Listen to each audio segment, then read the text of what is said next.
Procrastinators. Today I am joining in on Courtney's beginner series, and we are going to be talking about ink blending because you know I love to ink blend.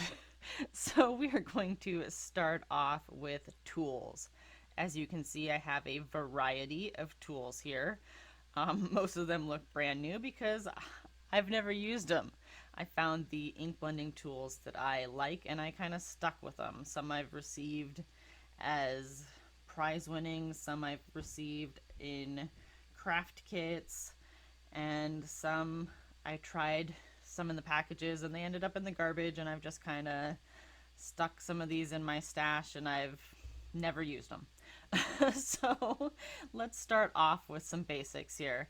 So the makeup wedges, I believe, are probably kind of the beginning tools that people used in the very beginning. I sometimes use these to apply paints or whatever in my art journals, but I do not use these for ink blending. Some people do. I don't feel that I get very good results, but this is a very cheap option that you could use. Here is a more stepped up version of the blending, the makeup wedge. I have used these in some instances. You've probably never seen me use them in on my channel. I do sometimes use these with stencils just to kind of dab in some spots in some very intricate stencils that maybe rubbing a tool like this or like this might kind of hurt my stencil. So I have used these in some instances. These are kind of nice to have on hand, but it's not my main ink blending tool. And then you've got these kind of tools. I do have some of these in my stash. This is something I would more use for like chalks and whatnot, but these are also for ink blending. Some people find these handy. I really don't prefer them. The foams kind of get worn out rather easily from that circular motion that you use for ink blending, but they are an option. If you like them, use them. I really don't. So that is an option. And then there's these brushes. As you can see, I've never used them, and I have a few more of these, but I've never used them. They do work for ink blending, but I feel like it leaves a weird texture on your paper. It kind of leaves a funny texture. Let's see if we have a piece of cardstock here and we can use it. We've got some, let's use a darker color than that. We have some ink here. So you can ink up the tool here and then you kind of blend it on like that. And my camera will focus. I feel, and this is on Nina 80-pound cardstock, which is one of the cardstocks that I blend on regularly. I just feel like it leaves like a weird, well, a brush texture because it is a brush. It's got bristles on it. So it is an option, but it's not something that I prefer to ink blend with. So we will set those ones aside. Now we're going to go over the two main ones that you most likely see in videos often. We've got the Tim Holtz mini ink blending tool with the foam on it. This is what I started off with. It's probably what most people start off with. You can see mine's got some crusties on there. It's not what I use very often anymore, but it is what I learned on. I find that these kind of hurt my hands. I've got nerve problems in my hands, but it is what most people probably are familiar with and use. They work better when the foams are saturated with ink. As you can see, mine have a lot of ink on them. Well, they're stained. I don't know that they have a lot of ink on them anymore because they've actually been sitting in a drawer for quite a while. We will see when we go to the ink blending portion. But they do work better when they are saturated with ink. So when they are brand new, you might struggle with getting a perfect blend, but once they get saturated with ink, they will work better. And you kind of just use them in a circular motion. You do want to make sure that when you put them on, you've got them on evenly and you have them adhered pretty well. And then we've got the makeup brushes. This is what I prefer to use. You can get them with black handles, you can get them color coded, you can get them with white bristles, with brown bristles. It doesn't really matter. I kind of find that that they both work about the same. It doesn't matter. I just have cheap ones. These ones are from Amazon. These ones are from Simon Says Stamp, I believe. I'm not really completely sure because I won these in a giveaway, but they both, to me, work about the same. I switch back and forth. Kind of depends on what I'm doing. If I want to kind of color code, if I'm using different colors of ink. I do tend to use a different brush for different colors of ink, and I do wash these when I'm done and let them dry overnight. You don't have to do that. You can just wipe them off on a towel. It's just your preference. It doesn't matter. But I do like to wash these overnight. I'm kind of a little OCD about mixing my inks. So that is the tool portion. And then we will be moving on to some papers and stuff like that. All right, so paper. There are lots of different kinds of paper that you can blend on, but I do recommend a good quality cardstock or the Bristol Smooth. So the paper that the cardstock that I blend on is the Nina Solar White Classic, or the Classic Crest Solar White in the 80 pound. I don't have the packaging for that, but I do have just the little end sticker that they put on it. This is what I hang from my little cardstock slot. So you do want the Classic Crest cover weight in the 80 pound or 216 GSM. I get mine in the 250 sheets, and I do get it in the 8.5 by 11. As far as the Bristol, if that's what you choose to blend on, make sure it is the Bristol Smooth and not the Bristol Vellum. So this is what I get. Oops. It's just the Strathmore Bristol. And so just to show you a comparison, I have pre-blended these. So this is on the Nina. It's a fairly smooth blend here. Let me add some light here. There we go. So it's a fairly smooth blend. This is tumbled glass to peacock feathers to blueprint sketch, and I did purposely try to choose some blue family colors that were fairly far apart, especially that blueprints from the peacock feathers to the blueprint sketch, so that they would be harder to blend into each other. And then this here is just some Hobby Lobby cheap paper, just to show you that there was not quite as smooth of a blend here. Now, if you're not as skilled at blending, you may not get as great of results. This didn't turn out as bad as I was expecting it to, but you can see it is a bit blotchy, and that I didn't get quite as smooth of a blend here as I did comparatively to the Nina. Now your best bet for blending is going to be the Bristol Smooth. Let's go this way. As you can see, I got a much smoother blend here. However, I feel that the Bristol Smooth does mute the colors slightly. This one I feel is darker because I had to use a lot more ink to get the blend smoother. So that's why I feel that this one, which is the Hobby Lobby, is a lot darker. So I did have to use a lot more ink to try to get a smoother blend on the cheaper cardstock. So just give that a note. But I do feel that the colors between the Nina and the Bristol are a bit more muted, and that may also be because you don't have to use as much ink on the Bristol to get a smooth blend, because the Bristol has a coating on it that allows you to or that the ink sit on top of when you're blending. So this allows you to get a smoother blend because of that coating. So you do have to add more ink on the cardstock, the Nina or whatever cardstock you're using, to get a smoother blend than you do the Bristol. So no matter what cardstock, you're going to be using more ink to get a smoother blend. whether it's this cardstock or your cheap cardstock, but I do still recommend getting a better cardstock than like Hobby Lobby or whatever cheap cardstock you're using. I find that Neenah works best as far as a cardstock. I haven't tried a ton of other cardstocks, but you do want a good quality cardstock if you're going to choose cardstock.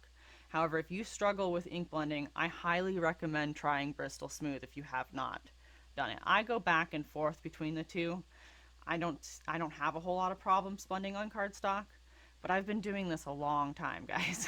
A long time. So if you see my blends and you think they're beautiful, but you're not having the luck on Neenah, pick up a pack of Bristol. A lot of times Hobby Lobby, Michael's, those kinds of places have sales on them, or you can use your coupons on them. So give it a try. So that's my lowdown on the cardstocks. Get yourself a good cardstock or try the Bristol.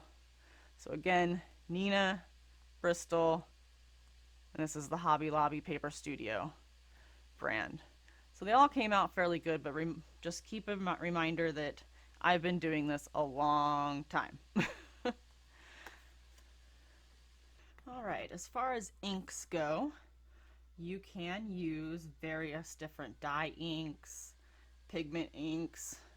There's lots of different inks that you can use to blend with. I've even used my old Stampin' Up! Inks like these guys when I didn't have a ton of distress inks.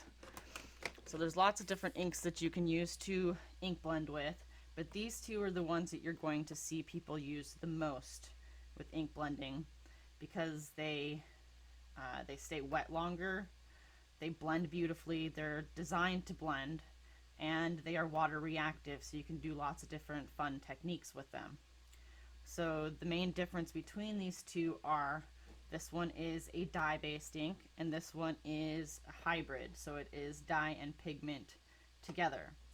This one's going to be more vibrant in the colors, and this one is going to have more of a chalky finish. So when you add water to this, it is going to oxidize, which is going to give it that chalky, well, it's already chalky to begin with, but it's going to make it even more chalky when you add water to it. So when we get into more blending and stuff a little bit later in the video, you will see the two differences between these colors, or these inks. So one thing I do want to go over real quick, I couldn't find any pads that weren't too terribly dry, or were too terribly dry, but I do want to say that a lot of times when I buy the inks, I buy the re-inkers with them, because when you are doing blending, you want a nice juicy pad. So, whoops, and you cannot see what I'm doing. So when you add ink to your pad, how you know it is needing reinked is when you put the ink on it, is going to soak in. If it just sits on the top, you know you do not need to re-ink it. So mine soaked in pretty good. I'm just going to add just a little bit more. If it does sit on the top and you can't get rid of it, you can take this. See, now mine's sitting on the top, so I probably didn't need to add more. But you can take a palette knife or some kind of scraper or whatever, a spoon, and just kind of rub it in like that.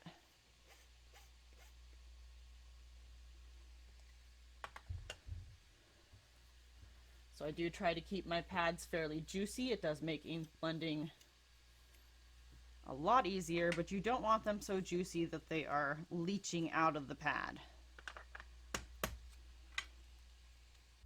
All right, next up we have surfaces. So obviously my preferred surface is the Tonic Glass Matte, Multimedia Matte. I love this surface. The downside is that the dye inks, or the distress inks, because they are transparent, you can't really see them on this mat.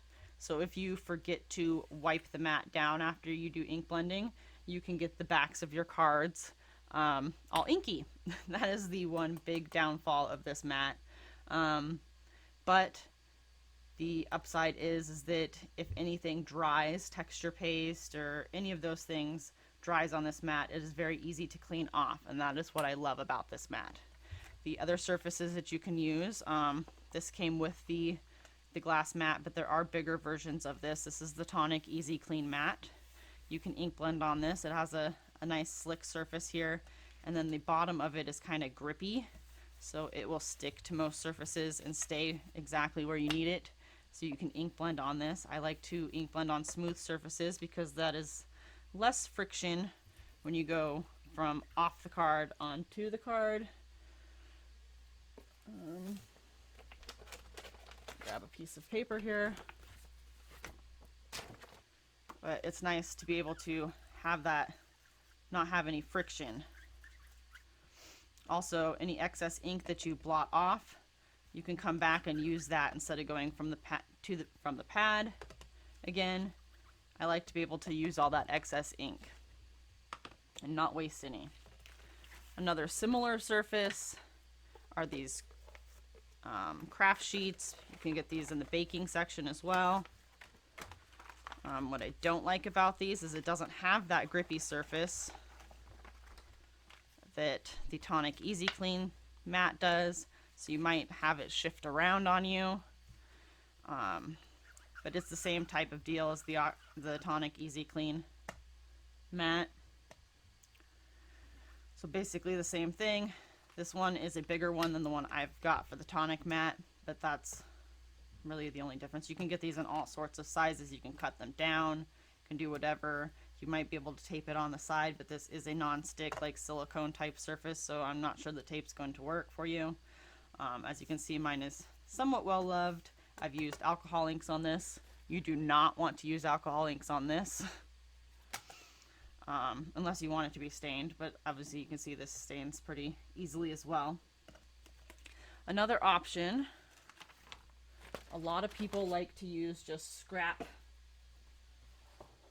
paper. You can do that, but then you're not going to be able to use that excess ink that you blot off before you come to your card base. That's why I don't like to use craft paper, but it is, or scrap paper, but that is an option if you prefer. You're not going to have that smooth surface to go from on and off your card. I like to have that smooth surface. I think it works better for me. It doesn't hurt my hands as much, but that is an option. A lot of people like to do that. Alright, so let's get into some ink blending now. So I'm starting off with Bristol Smooth paper, and I'm starting off with a piece that is larger than what I actually want to ink blend. And I suggest doing that if you are new, and sometimes you will get harsh edges, especially if you're new. So this way that you can cut down those harsh edges or cut down a piece that you don't like, and you'll end up with a piece that a final product that you will like. So we're going to start off with the Distress ink colors, and I'm going to start off with a range of colors that are somewhat similar or that will blend nicely. And I suggest doing that when you're just starting out. Don't go with something that's totally crazy and might not blend well, because you might not get the results that you like. So we're going to start off with Speckled Egg, Evergreen Bough, and Peacock Feathers. And when you are starting out and you struggle with what colors might blend well, or just don't know what colors you want to blend together, I suggest looking at Christina Werner's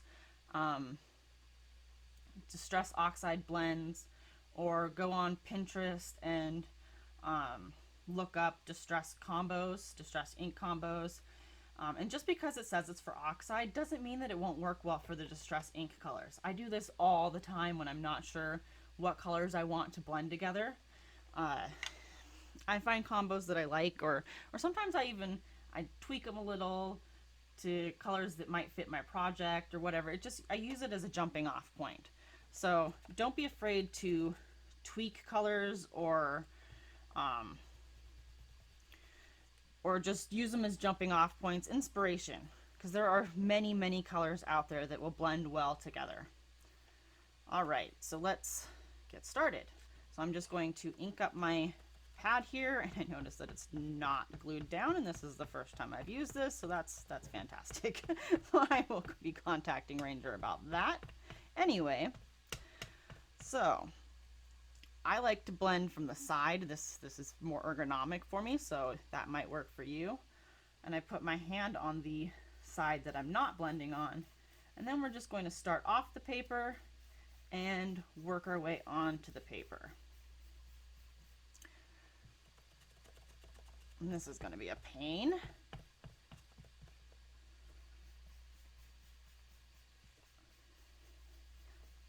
Now, a lot of people will tell you to blot off on your mat, and that is definitely helpful. I find for these really light colors, it's not really that necessary, but if that makes you feel better, definitely do it. And I'm going to be using 3 colors, so I want somewhat even distribution. Now this is about 1/3 where I'm at, but because we want the colors to blend, I need to go a little over 1/3.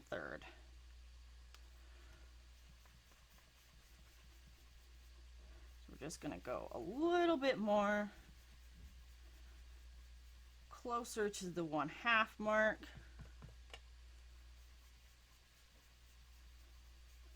That's probably good. Now I'm going to set this pad aside. We're going to go to Evergreen Bough. Now I switch my brushes out when I change colors. You definitely do not have to do that. You can use the same brush and just wipe it off on a towel or something. I switch mine out. It just makes it easier for me. I'm going to go on to the Evergreen Bough.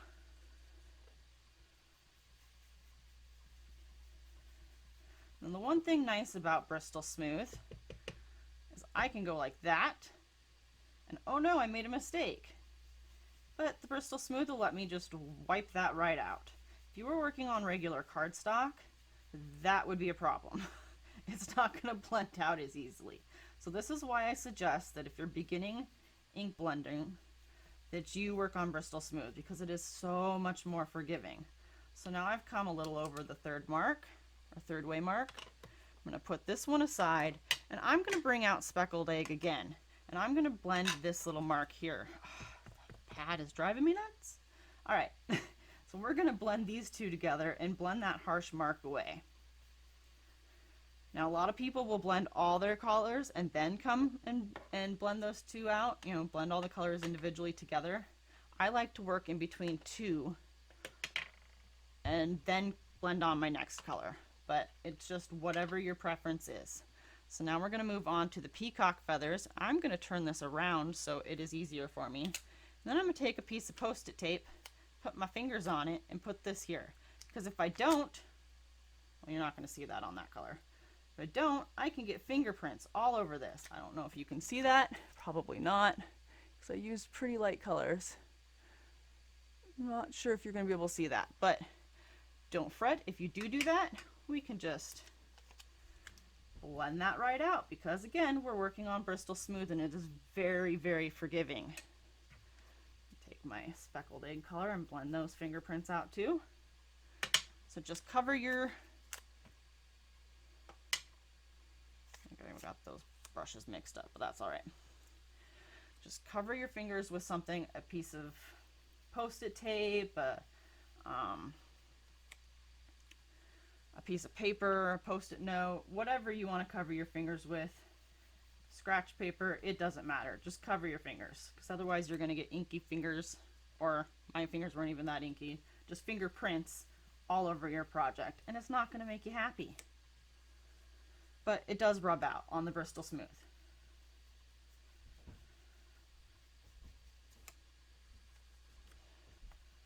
I'm not used to doing live videos, so I'm trying to do this as fast as possible so it doesn't take forever. Because usually I speed this part up. So we're just going to do circular motions, get this blended together. And then once again, I'm going to come in with the Evergreen Bough and blend these 2 spots together, these 2 colors.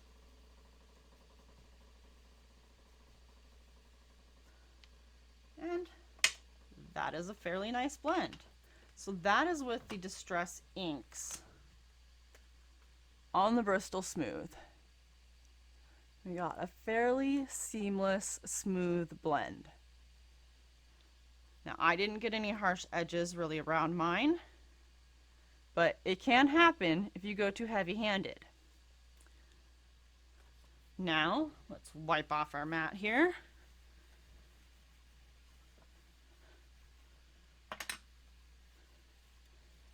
And we're going to go in and do the same exact colors with the Distress Oxides. Now, I'm going to use the same brushes here, but if you went the other way around and used the Distress Oxides first and then use the Distress inks, do not use the same brushes. You do not want to use your oxide brushes in your Distress inks unless they were cleaned. This is why I clean my brushes all the time, because I don't have separate brushes. So I clean my brushes every night when I'm done. But it's okay to use the Distress ink brushes in the Distress Oxides. I'm just going to wipe them off real quick and then I'll be back. All right, now that my brushes are clean, or mostly clean, so we don't have any color contamination here. I mean, they're the same colors basically, but the Distress inks are quite a bit brighter in my opinion. I'm just going to ink this up. Again, we're starting with the Speckled Egg. And we're just going to ink blend that on. Now see how this is much more opaque. You can see this on my mat, where you couldn't see the Distress inks on my mat before. Again, starting off the paper and working our way on. And again, I'm going to come a little over a third way up my paper.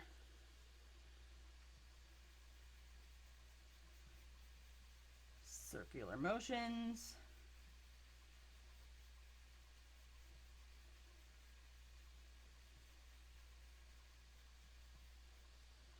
All right, I feel like that's pretty good. Set this one aside and grab the Evergreen Bough. And with the oxides, I do kind of like to wipe this off a little bit. All right, Evergreen Bough. Ink this up. Again, start off the mat.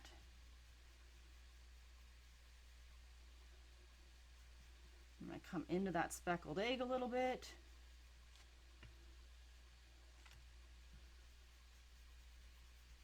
And ink that one up very good. There we go.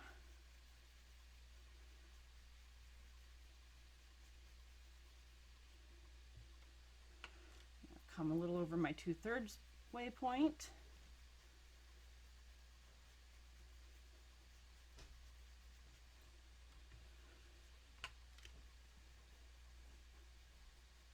All right, then I'm going to come back with the Speckled Egg.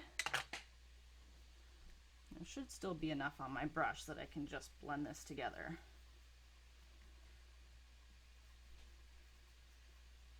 Get a seamless blend there. And then wipe up the mess. I'm going to turn this paper around. Come in with the peacock feathers. Got my finger protection here.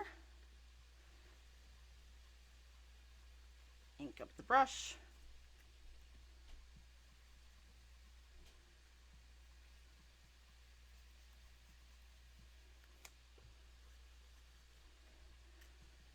And if you do get any of the, like, see how I'm blending these two colors together, and then I'm going to go back into this ink pad. If you do get any of that on your ink pad, you should be able to just blot that up with a paper towel. So this is part of the reason why I like to use separate brushes, because it's easier to contaminate if I were to go back in with the Evergreen Bough brush. It's easier to contaminate, and I really don't like that. I'm a little OCD about my craft supplies, so I don't like to do that. And it hurts my arm to keep wiping off my brushes in between every color. Then I'm just going to come in with this Evergreen Bough brush and just mix those two colors together. I feel like I kind of pushed the peacock feathers up a little too far. So I'm going to grab some more of this, and because the inks are opaque, I can just push the evergreen bough back over.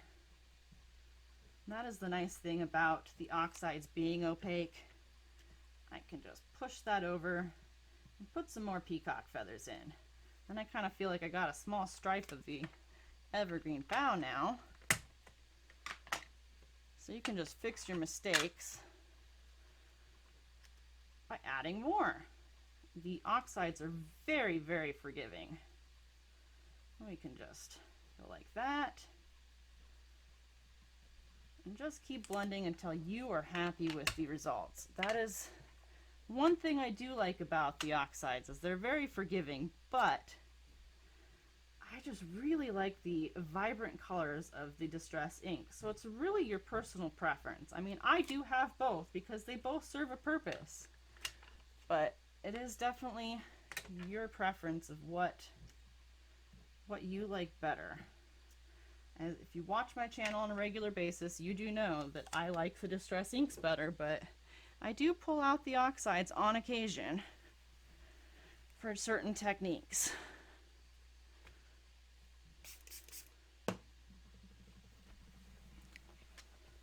Clean up this mess, and then we can do a side-by-side comparison of how they both look, and you can make your decision of what you like better. Whoop! Went a little too high there. So this is the Distress ink, and this is the Distress oxide. I kind of feel like I didn't get a smooth blend right here.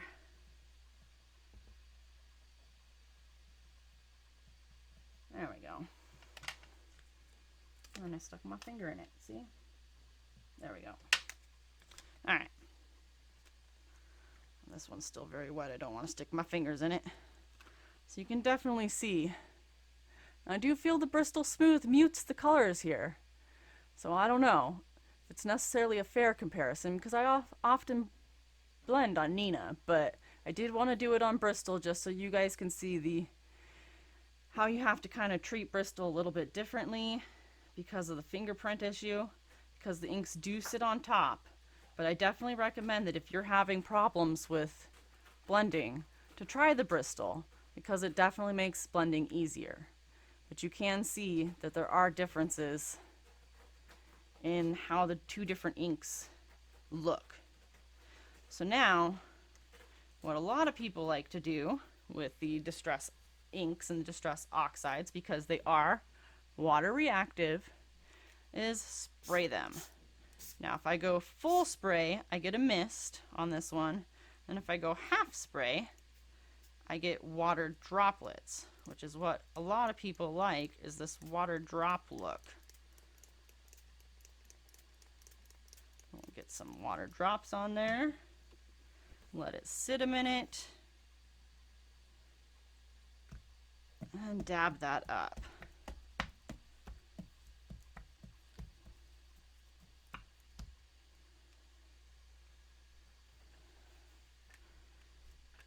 All right, now I'm going to dry both these panels and I will be back. All right, so again we have, now that they're dried, we have the Distress ink and the Distress oxide. Both got the water spatters, so that is one way to kind of save your panels if you aren't completely happy with the results of your ink blending. Adding some splatters, some water splatters will help. Adding some paint splatters, ink splatters. You can just kind of smush your ink pad on your glass surface or your work surface and splatter some splatters on there.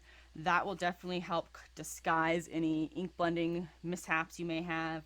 And don't, for heaven's sakes, don't throw away your ink blended backgrounds if you aren't happy with them. There are so many ways that you can use them. You can die cut out of them, you know, just like snowflakes or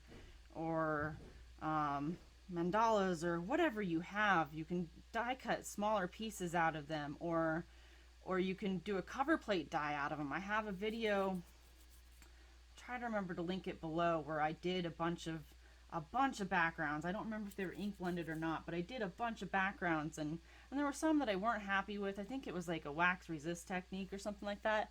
And there were some that I wasn't happy with, and so I did cover plate dies.